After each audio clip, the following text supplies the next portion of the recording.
Hi, everybody. Thank you so much for being here. My name is Paco Barba. I'm the director of Grupo Indie Rocks, which I'm going to do a little presentation in a little bit to let you know what we do and the way we're working in Mexico as a platform, as a music platform. But in the meantime, I'd like to introduce Valeria at the same time. Yeah. Take it away. Hi. Hi, I'm Valeria. I run a new music market in Mexico City called MUSICMEX, and I also work at a PR company for independent artists. Well, any artists really.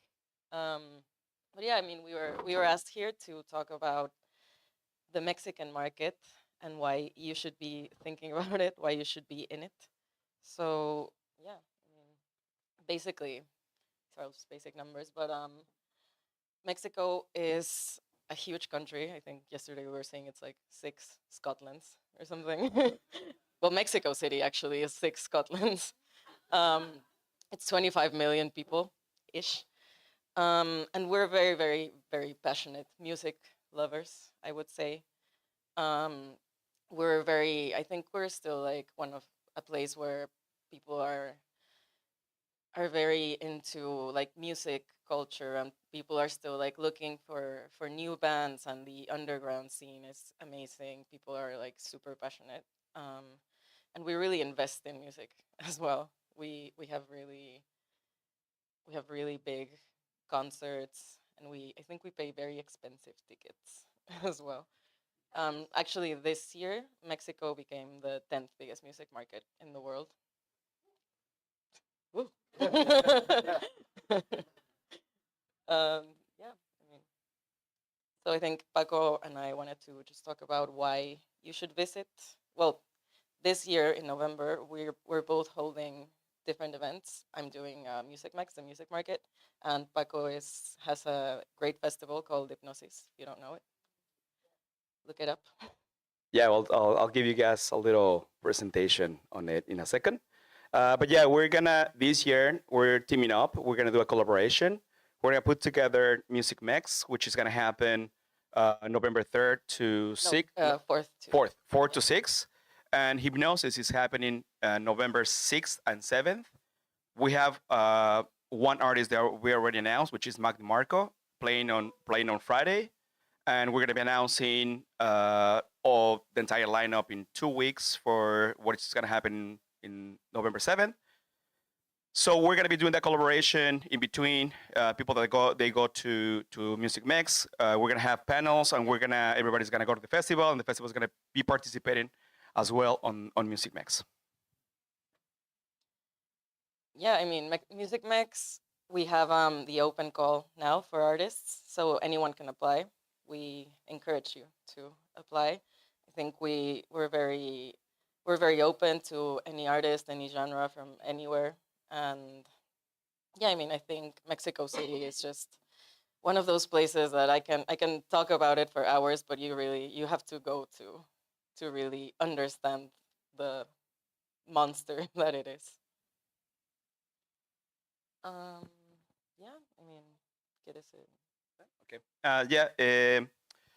So just to contribute with what Valeria was saying, why Mexico?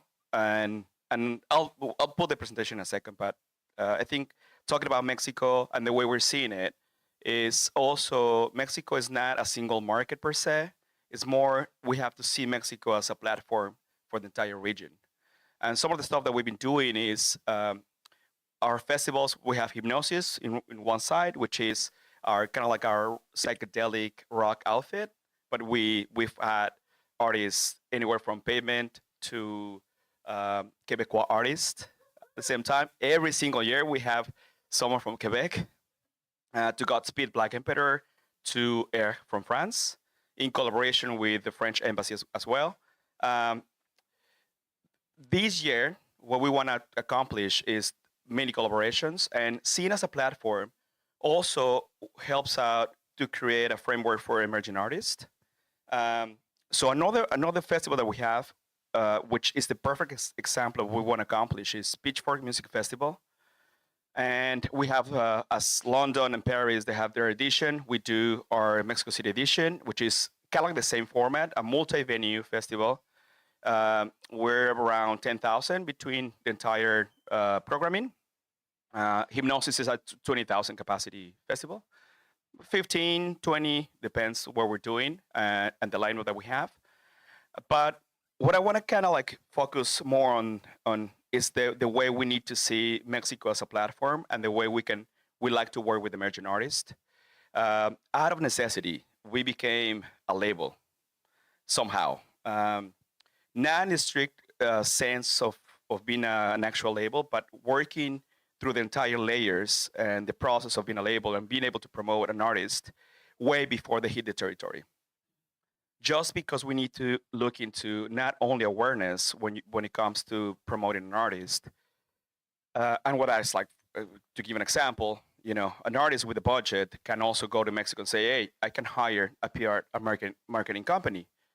Well, the marketing company is going to be focusing strictly in awareness, just like making sure that their record is out, they know about the band, but would not be able to concentrate in conversion, selling records, selling tickets, which is what we do.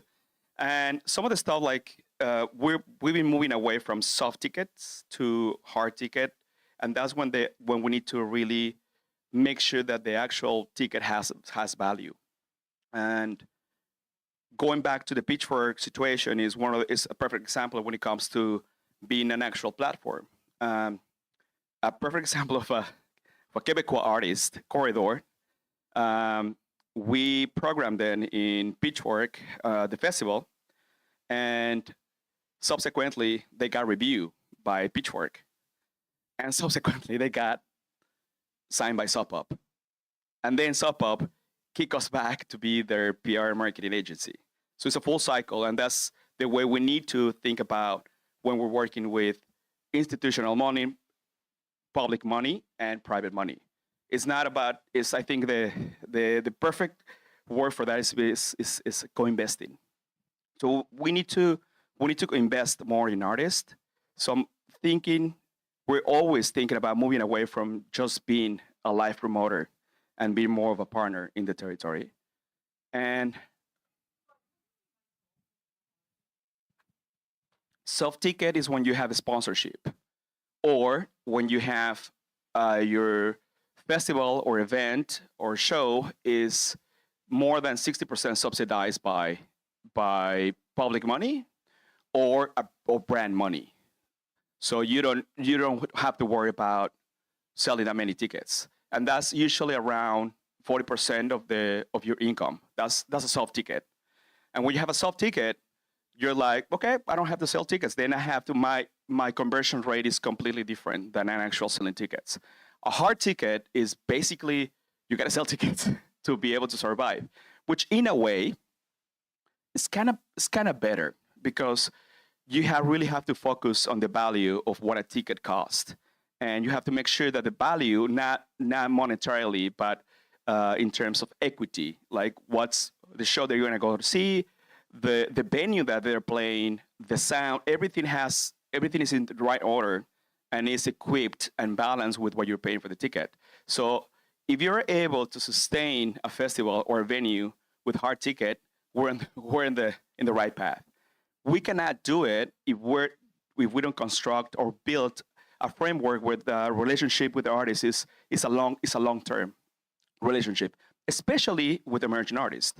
And when it comes to artists going back and applying for financial aid for travel or recording a record, sometimes the situation when you're not able to come back and say it and show the metrics of what actually you're accomplishing with that, it becomes a problem for the artist and the promoter.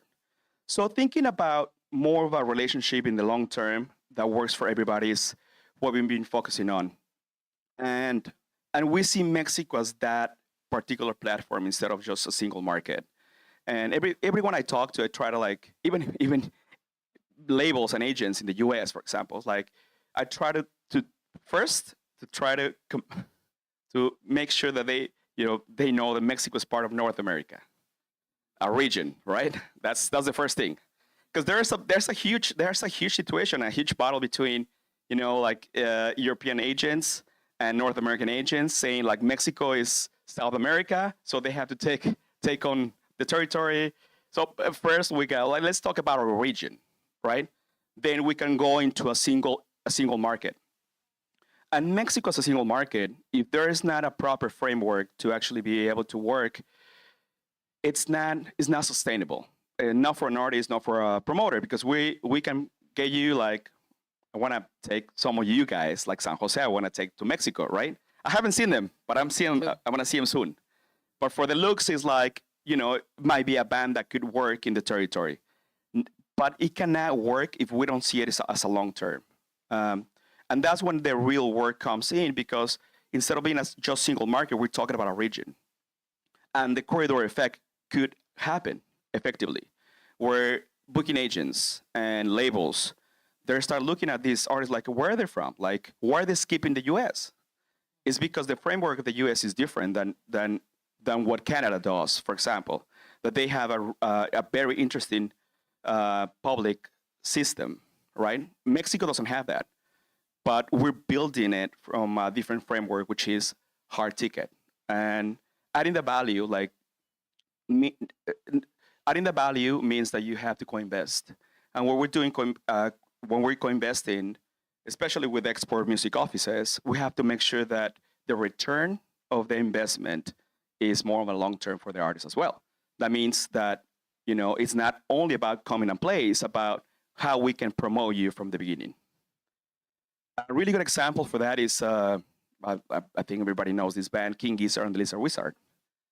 We started working with them in 2014. And the first time they went to Mexico, they sold 350 tickets, and we lost a lot of money. But the philosophy of working together for a long time, it really kicked in. Just because the band, they think the same way, we share the same vision, we think the same way. So they continue coming back with us, and we have a case study of one of their records. Only one Dan, it's the record that they gave away. We put it out. We printed it in Sabino, and we acted as a label.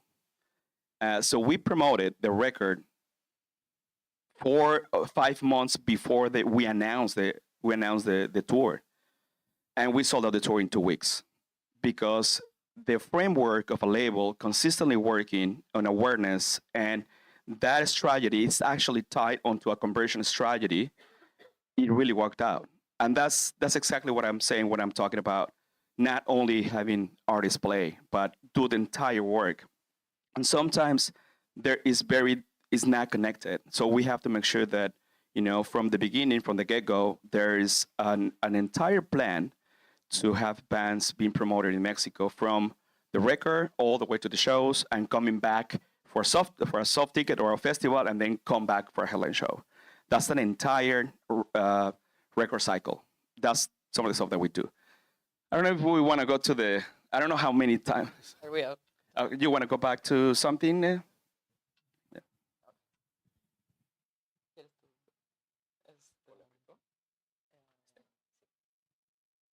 So I'm just gonna run really quickly to what we do, so you understand where we're coming from. We're Grupo Indie Rocks. That's the entire group. We've been working. Everything started as a media outlet. We are also a media outlet. It's actually turning 20 years this year. So we're gonna be doing a bunch of shows celebrating 20 years of the magazine. This is marks this year. These are venues.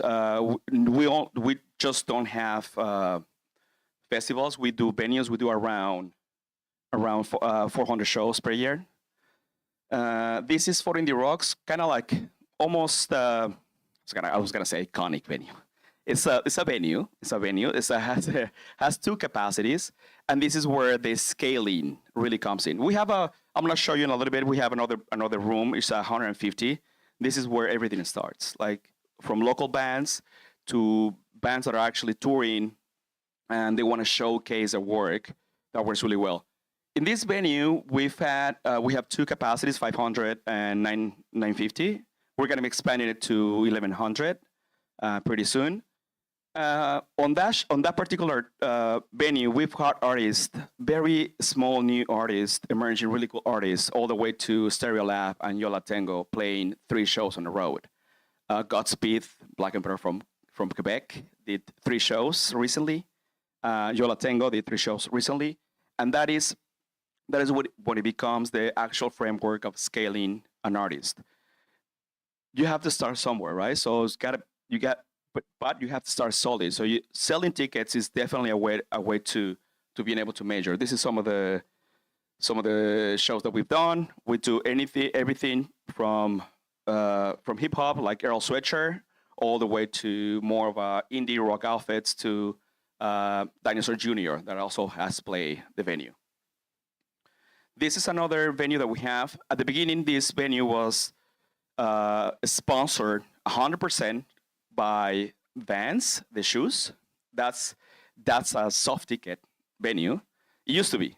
Now we have more mobility because now we can program anything that we want. Before it was a branded venue basically.